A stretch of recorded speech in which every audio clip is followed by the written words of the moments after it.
Hey everybody, I hope you already watched the young ones of this, or if you're watching this one before the young ones version of this, and I'm not talking about the brilliant British sitcom from my younger days, but I'm talking about my Shattered Shores campaign that I'm going to be trying to do one of these campaign logs every time we have a session, which theoretically should be every couple of weeks or so. But I am playing this campaign world that I created with lots of stuff that I've stolen from all kinds of different places. And most notably, probably the Dark Sun world for its like kind of grim and perilous, which of course is another call sign for something else. But it is a very deadly world, which you'll find out as I talk about this session for the Grognards, that pits humans against a world that actively is trying to destroy them and destroy any vestige of the humans in the world that I have. It is a island-based world, and so far we're having a lot of fun with it. Anyway, so there's two groups that are playing in this world. My son's group, my son and his friends, and I'm running that game, and then my friends that I've had for decades, and we're playing that. So the idea behind with the Grognards is that they create three characters and they have a ship that they're traveling around in, and the ship is kind of like their home base. And then they can hire henchmen if they want to, but each person is allowed to run one character, and they pick that of the three characters that they have whenever they decide they're going to go off. Like it's the away mission, if you will. And we had several jokes this session between about the A team and the B team because when the A team went to shore on this island, lots of bad things happen. But I'm getting ahead of myself here, so just a couple of quick notes. There is an overarching singular massive religion to the God King. Think the God Emperor from Warhammer that walks amongst the humans, but has pure divinity. Those and then protects and takes care of everyone that the humans. And there are other gods, of course.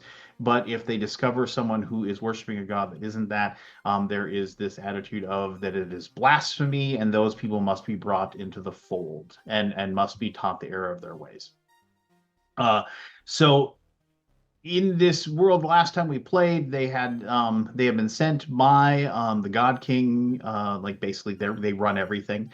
There's this place called the Houses of the Sun, and there was a magistrate that sent them on a mission to find this chunk of heaven that fell from the stars, basically a meteorite, and was asked to go and investigate that because these are relics of ancient religions, and they're very powerful, and they need to be found so that the God King can study them, and the Houses of the Sun can study them, and so on and so forth.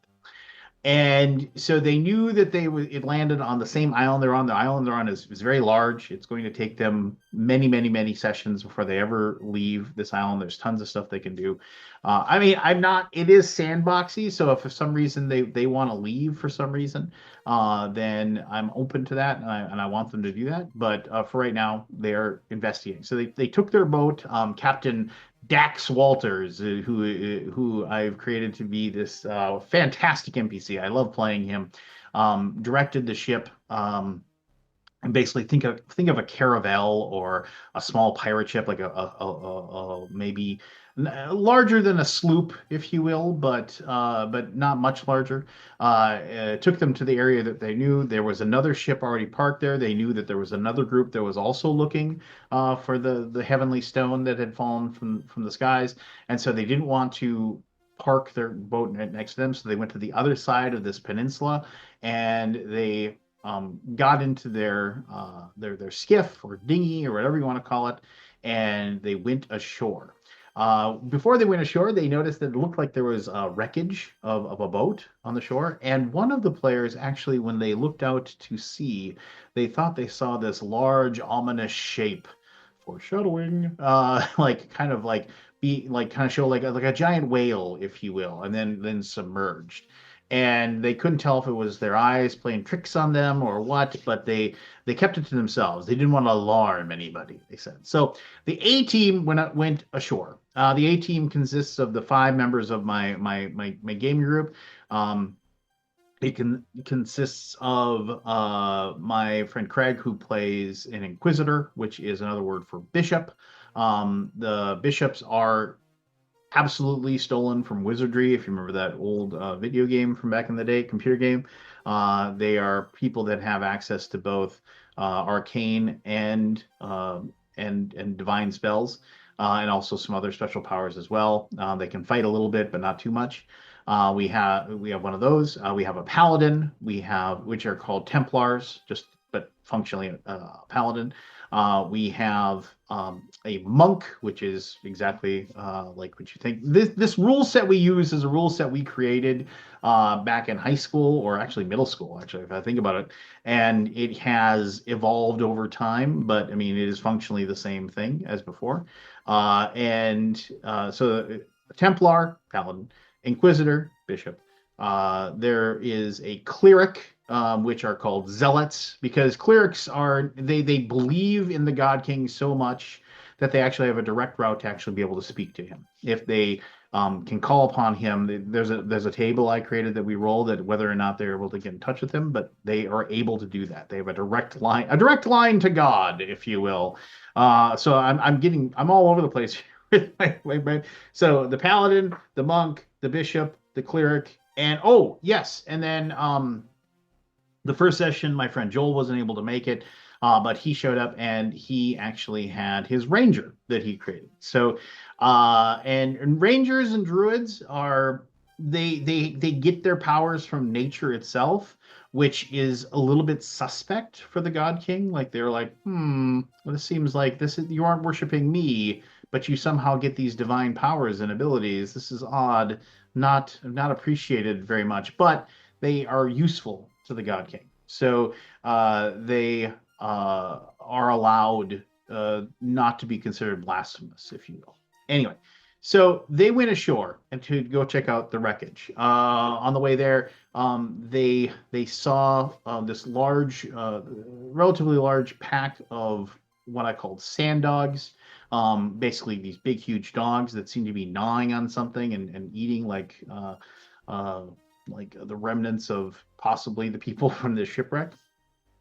And they avoided them. And I mean, which again, I love that. I love that when players are like, is there any good can come out of like trying to attack 6 giant basically bull mastiffs that are like currently like splintering bones with their jaws?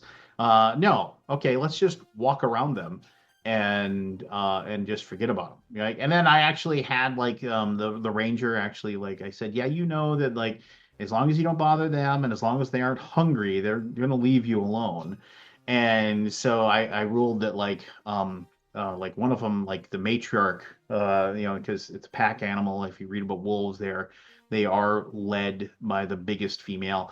Like the biggest female of the group, like kind of like came charging out to like show force.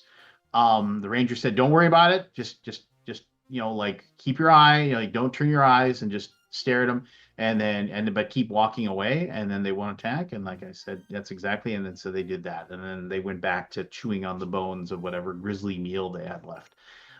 So they approached the wreckage, and they realized immediately that this was a half-elf marauder ship. They could tell because had a low keel and it had the black wood that nobody knows. It's like these the elves are a very, very mysterious and diabolically evil race, and no elves are really seen, but their half elves are seen as marauders, and then they send them out on missions, and they're very, very powerful. And so the marauder ships are known, the black wood of the marauder ships is known to be as strong as steel, and they're super fast. And so to see this wreckage of this marauder ship, and then they were looking at it and they realized that it had been crushed and like some of the like say like if a giant tentacle wrapped around it and squeezed it and something. And I was like, maybe, and they were able to find they saw there was like this large group of crabs that were like chewing on this dead body. And so they got a little bit closer and they noticed that they can only like half the body was outside and half the body was inside the wreckage and they couldn't see. So the monk went forward and the crabs kind of like waved their little claws as like a method to and everybody somebody said, "Oh, isn't that cute?" And but like kind of to warn them away, like don't come near me or something like that.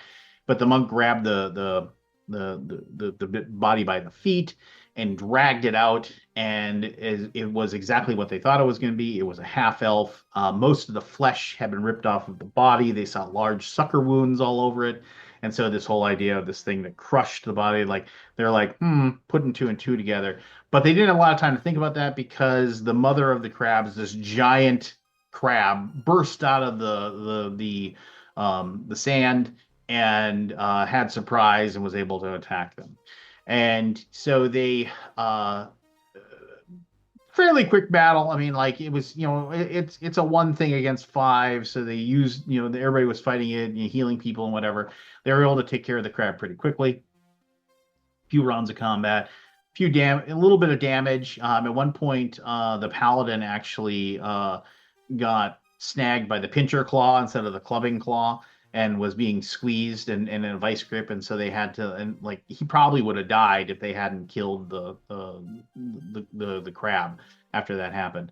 But they were able to kill it, and they were able to inspect the body. So they noticed that there was no treasure on but they did find a map, which was the whole point of me putting that there. It was like, quick DM thing. It's like, if you want to give the players something that gives them direction, like if you're just going to have them wander in the wilderness, that gets boring sometimes. So give them a goal, give them a map, give them something to follow. And so basically the elves had already knew the stuff that was interesting in this little peninsula, and they had a map and they marked the spots on the map. And they couldn't recognize the writing. I tried my hand at making really, really weird elvish writing on it. And and nobody had like, if somebody had like a comprehend languages ability or a spell, they could have done that to know it, but they didn't. So they noticed that there were 5 points of interest on the map that they got. So they saw that one of them was relatively close. They did actually were able to decipher. There was one like kind of towards the middle that was like, and they were like, it's got to be that. They were looked at their map that they had, their rough map they had, and they looked at that map and they said that's got to be the crater. That's got to be where the star is. And so they said that's where we got to go. And they said now we got half elves that were coming here looking for it as well, which thank goodness that this kraken or something destroyed their ship, and so we have Flaxus. But there's this other place nearby. Let's go check that out. Which I was like, yay! They're gonna go check it out, which made me happy because they wandered over there. Because they had a ranger with them, I decreased the chances of wandering monsters because of the fact I think that's fair. Like if you, without having to role play out like the ranger or druid being able to like know what's going on, know where not to walk, and like having to role play that out. I just said game effect was less of a chance of a wandering monster in the wild kind of thing. But I did actually manage to roll a wandering monster, which was a giant hawk started following the party. And they were all like, kind of like, okay. And it was just slowly circling them. And they're like, well, how big is it? And they're like, you're guessing, it's probably got a wingspan of like, maybe 18 to 20 feet, and like, as I said, like, this is not a world where like trolls and orcs and hobgoblins exist. It's like, if you're going to run into a humanoid that's going to fight you, it's going to be most often it's going to be a human, and it's going to be an evil human. And then it's maybe a dwarf and maybe an elf, both of which kind of despise humans as well. And so but mostly it's going to be monstrous animals and what have you. And like later on, there'll be aberrations and things like that are going to show up, that are going to be like shockingly weird and odd and dangerous for the players to run into. Regardless, they they wandered over, and there was this ruins, this like wooden ruins, like maybe a tower at some point. And they saw it off in the distance, and they were kind of hustling towards it because this hawk kept falling. So what they didn't know was basically there was an Allosaurus, a dinosaur that lived in that ruins. And so when they got close enough and they were running, they basically like hurry up, the hawk's gonna. So I said the hawk just begins to start to dive down, and then it halts it and takes off and flies away because the Allosaurus came out, roars, and charges the party. And of course, they're like, "Holy crap!" And then a very, very, very deadly battle occurred. It ripped through them like it was nothing. Luckily, they still had. I mean, they had two. Both the bishop and the zealot cleric had healing left over, so they were able to keep everybody alive. But it was a very brutal fight. As like basically like the paladin got knocked down, the ranger got knocked down. I mean, the bishop got knocked down. And so there's only when they finally did kill it, the only two people left, were the monk and the zealot were the only two people left alive. So they killed it. They dragged the body over to like the trees where they could hide a little bit. They sutured the wounds as best as they could, and then they were like, what are we going to do? And so the monk ran and got the skiff and brought it over, and then they dragged the bodies back to the skiff as fast as possible. And I gave them a moment where like the hawk started circling again, and they were like, ah!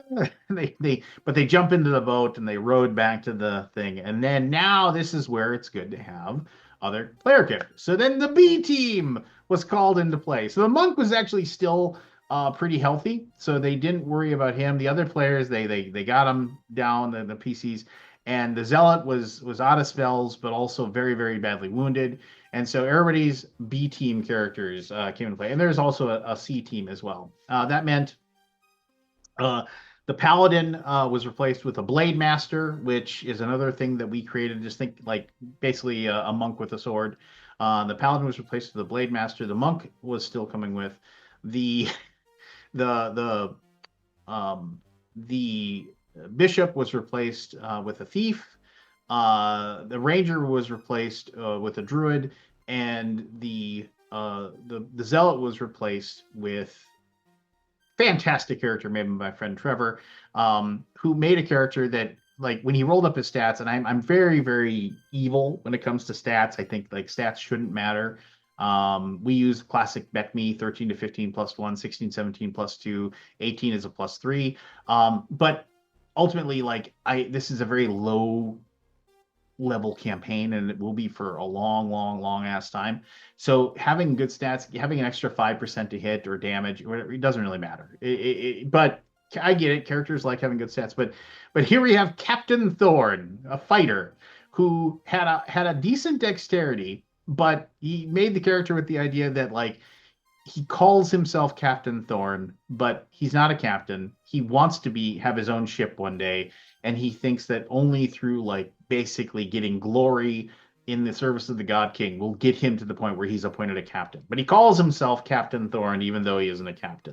And so he says his first name is Captain. Well, no, my first name is Captain, but that really isn't. Great character, lots of laughs, lots of fun. And so we headed off back, and they decided we got to go to the crater. We got to get the crater. So I'm going to fast forward a little bit because there's a lot of like exploration they were doing as they found a marsh, and they're like, that sounds like a bad idea. Let's go around that. They ran into a group of cultists that had humans that had filed their teeth into points. And they referenced one of them referenced the fact that eating the God King's followers always tastes better or something like that. So they knew they were cannibals, which of course creeped them out a little bit. They managed to defeat them, and then they were like, it's like maybe one of these other spots that is on the map that we have, maybe that's where. And then they noticed that where these guys came from.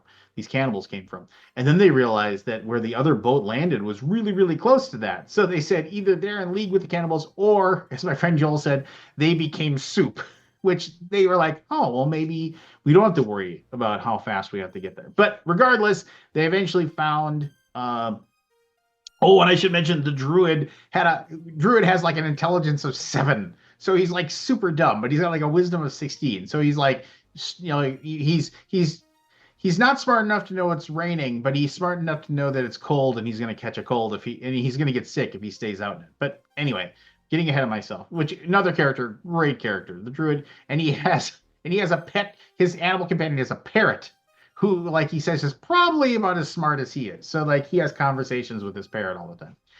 So they traveled and eventually they found the crater. And the crater's huge. It's like, probably like, 300, 400 yards across. But they think they can see something in the middle of the crater. So they get down to the bottom of the crater, they race over, and they find the Heavenly God fragment, which I described to them as being about the size of a bowling ball, but they can see cracks are in it. And there's a light flashing on the inside of it. And so the idea, but the thing about I gave, and this is like Dungeon Master spoiler stuff, I'm giving the God fragments and this is going to be something that they're going to look for again in the future. They'll look for more of these as the game progresses. But the God fragments themselves, they want to shatter. They want to open up because there's things inside. So even though there's cracks and it's like flashing lights, I wanted it to be one of those things where they're like, oh wow, that looks interesting. Maybe we should break it open. But all of them were like, nope, leave it alone. Let's do it. But much like the classic Lord of the Rings, the ring wants to be found type of thing.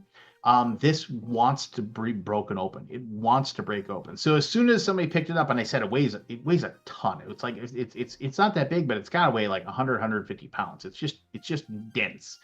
And as soon as they picked it up, I made the person make a strength check, or else it tried to. They were going to drop it. And then I rolled that it was actually kind of like trying to pull itself to the ground constantly. So they came up with this process of like, okay, let's wrap it up in a cloak and do this and tie it off, and like we'll have 2 people carry it and everything like that. So the entire thing, that's what they were trying to do. And eventually what happened is that it, like, I forget exactly it as far as like them trying to pick it up and carry it.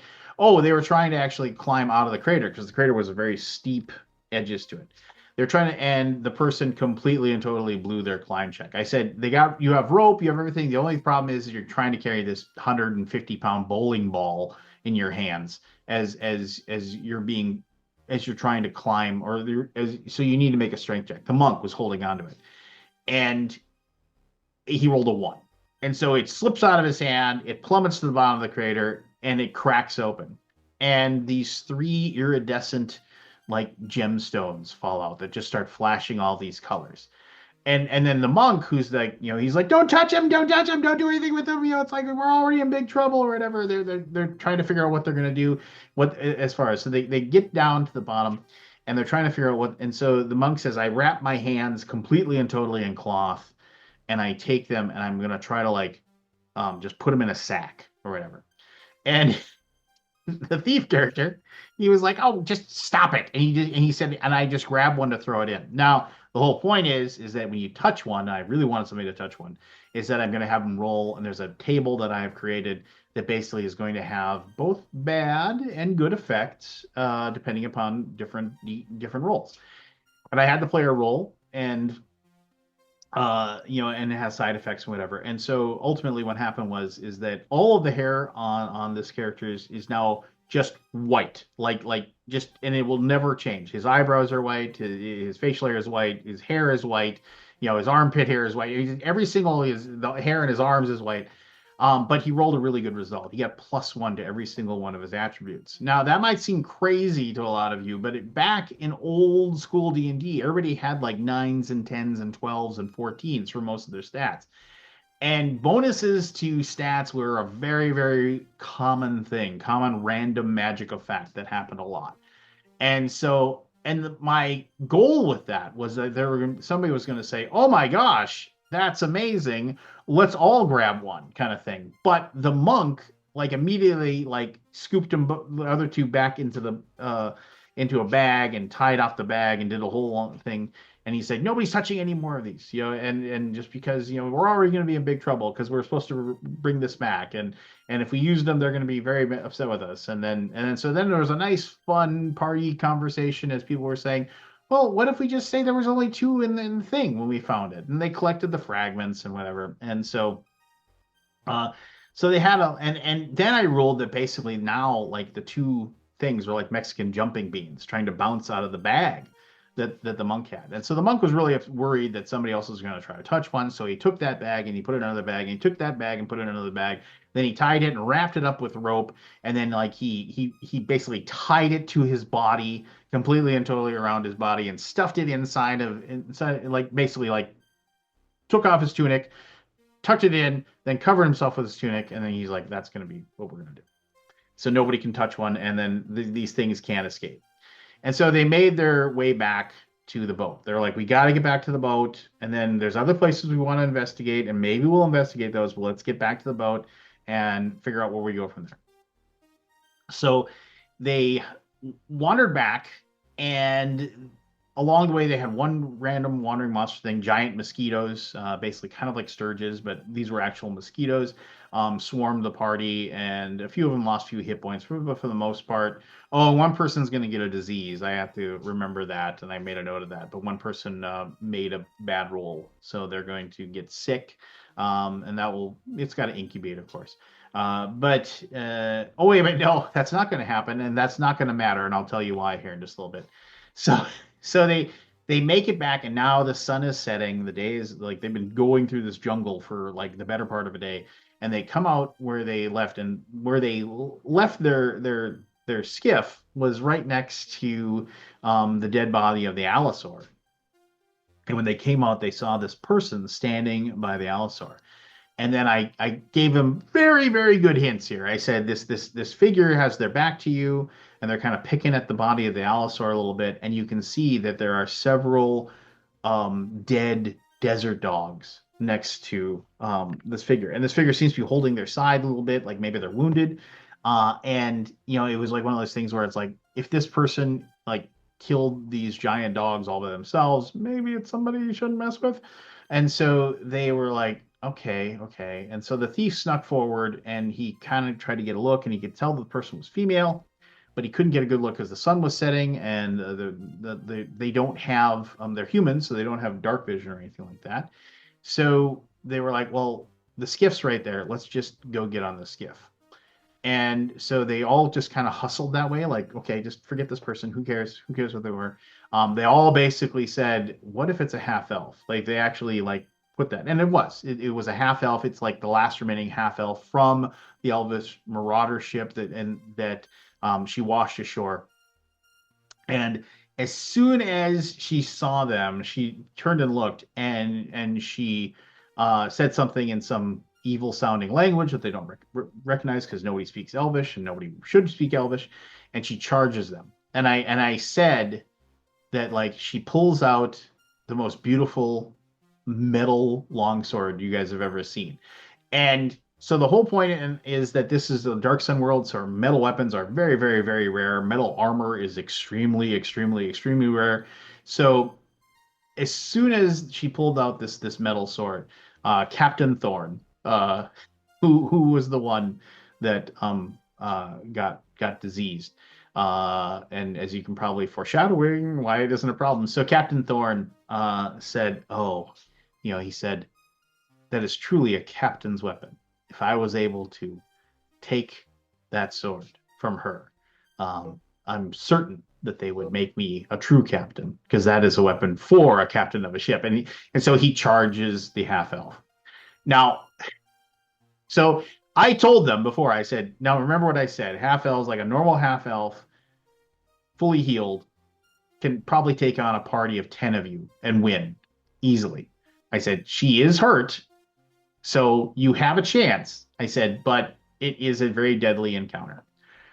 And ridiculously, what they did was they split up. It is the classic bad choice all over the place, where the monk Well, and here's the deal too. She started charging Captain Thorn, but all of a sudden, like the monk came into view, and he had the magical, and so she's able to detect that, and so she immediately changed and rushed the monk because she was sent here to get those magical items, and they start to fight, and so the Blade Master and the thief are like over by, and because the Blade Master's hurt and they haven't been able to heal him.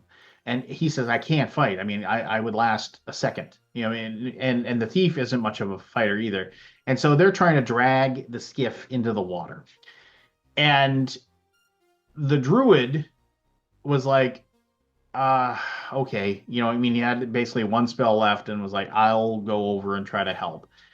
And I still remember like the very first combat round, Captain Thorn rolls a 20, gets a critical hit, does double damage. I was like, holy cow, they might be able to win this, even though they split up. And then, but then like the thief, not the thief, the monk tries to attack and fails. Like, and then so it doesn't hit, and the druid is there and then tries to hit and fails. So she manages to hit. She attacks the druid and hits the druid, and knocks him to 0 hit points, knocking him unconscious, which was crazy. Like I just rolled the exact amount, and she's so fast, and she gets 2 attacks around, so she's pretty, and she's very deadly. I mean, she's got to roll pretty low on a 27. And I make all my rolls public. I don't ever try to keep them secret or anything like that. I make sure everybody sees them. And the next round comes up, and again, like if they had decided to go and like help, this probably could have ended differently. But the Blade Master and the thief still stay there and stay with the skiff, and because they've got it into the water, and they're like, come on, come on, come on, come on, come on. And the monk says, oh, I'm just gonna like I'm gonna reach in, I'm just gonna take the stones out, I'm gonna touch them both. And I was like, and that actually was a disagreement between me and the player. I was like, okay, so let me get this straight. You said I'm going to put it in a bag, put it in a bag, put it in a bag. I'm going to tie it completely shut. I'm going to stuff it underneath my clothing, and I'm going to and now I'm just going to reach in, I'm going to grab it. I was like, that's not going to work. I mean, it's one of those things where you took several minutes to do that. It's going to take several minutes to get the stones out. I'm sorry, but I mean, it's just, I'm not going to let you do that. And I don't know, maybe I could have handled that differently, but I mean, I'm one of those things where it's like you made a very good decision to try to keep the stone safe, which is great, but it does work to your detriment later, which is what happens. So the next round happens. Captain Thorn, he rolled another 20 for his attack and does double damage again. And so now, like, the half elf is reeling at this point. And I rightfully said, I'm going to roll a morale check, which is the classic 2d6 that we use. And I rolled a 12. Means fight to the bitter end. Like she was willing to fight to die in this situation because, whatever. And so I didn't have to make any morale rolls at that point. She strikes and hits Captain Thorn and kills him. I mean, knocks him to negative hit points, but nobody had any way to heal him at that point. And so he went to negative hit points. And at this point, the thief said, okay, I'll go. And the thief runs over to him. And then so the next round of combat happens. And the monk tries to hit, misses. The druid actually manages to hit with his, I think he had a staff or a sickle. Manages to hit, does a little bit of damage, not much at all. And the thief gets over there and manages to stab her with one of his daggers. And I ruled, I said, I'll rule if you make your sneak check, you can sneak up behind her while she's fighting and be able to stab her. And which he did, and he managed to hit her, he gets advantage on his rolls, and he managed to hit once because he fights with 2 daggers. But it still wasn't enough. I think she had 8 or 9 hit points at this point left. And the next round happens. She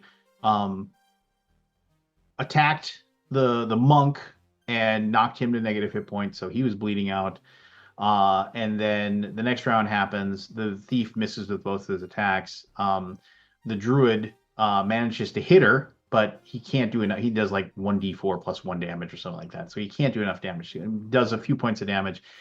he attacks and like hits she attacked the thief and did again exact the right amount of damage for to be just unconscious. I mean, whatever I rolled for the damage, and then now the blade master says, "I just pushed the boat into the water." And I get in and I start rowing. So the next round, she again hits the druid and does the exact right amount of damage to like just knock him unconscious. And I said, and you watch as she just effortlessly runs towards your boat. And he's like, I'm rowing as fast as I can, as fast as I can.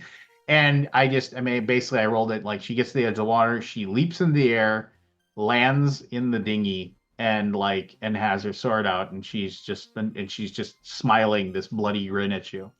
And so they had one round of combat, and he actually, and I think like she was at like 3 hit points basically, and he had enough bonuses to damage that if he actually hit her, he would win. He would, and then everything would be fine. And so he basically on his 20-sided die, he had to roll like a 12, but he had to win initiative, and he wins initiative, which was amazing. Everybody's watching the table, everybody's excited, and then he rolls, and he rolled like a 4, and he misses, and she rolls, easily hits him, and I roll the damage, and again, he had like 4 hit points left, and I dropped the 8-sided die for her damage, and she just does 1d8 damage. Because back in old school D&D, monsters didn't have tons of bonuses to damage, so I just rolled the thing, and it came up with a 4, so he's just knocked unconscious.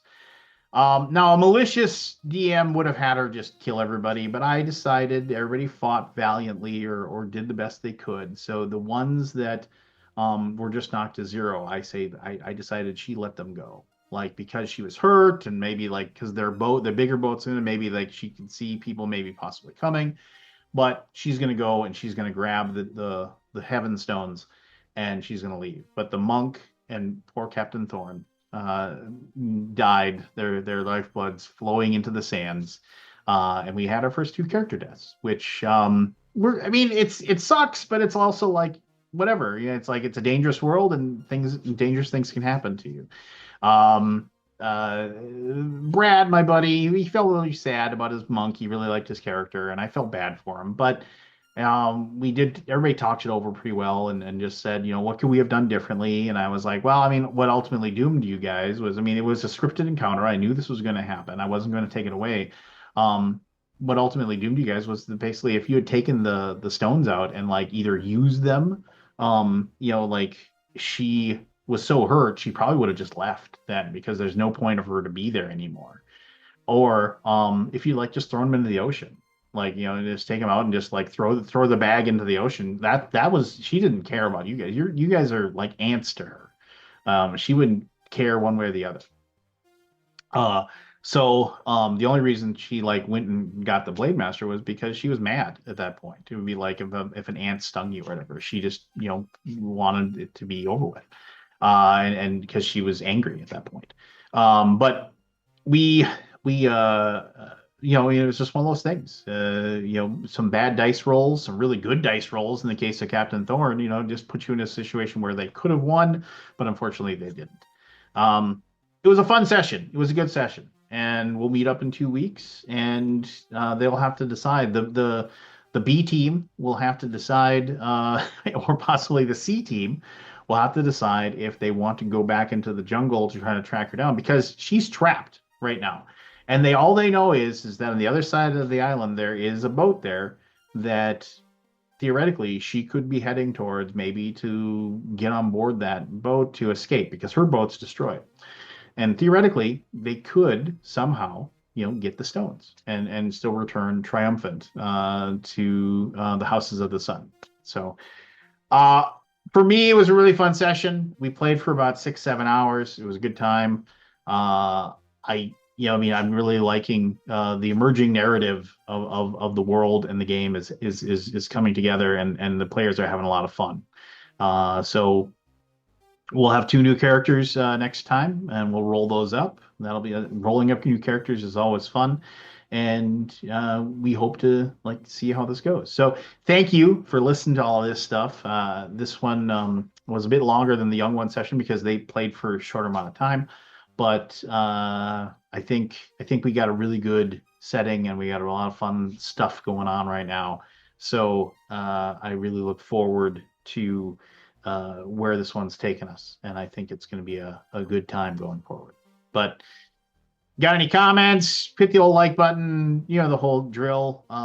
Just tickle that algorithm or whatever. I'm not looking for this channel to like pay for my house payment or anything like that. I'm really not looking for it to really pay anything, really. I just it's fun to get the comments and the responses, and the interaction with the viewers is always welcome. So take care of yourself. Yeah, and until next time.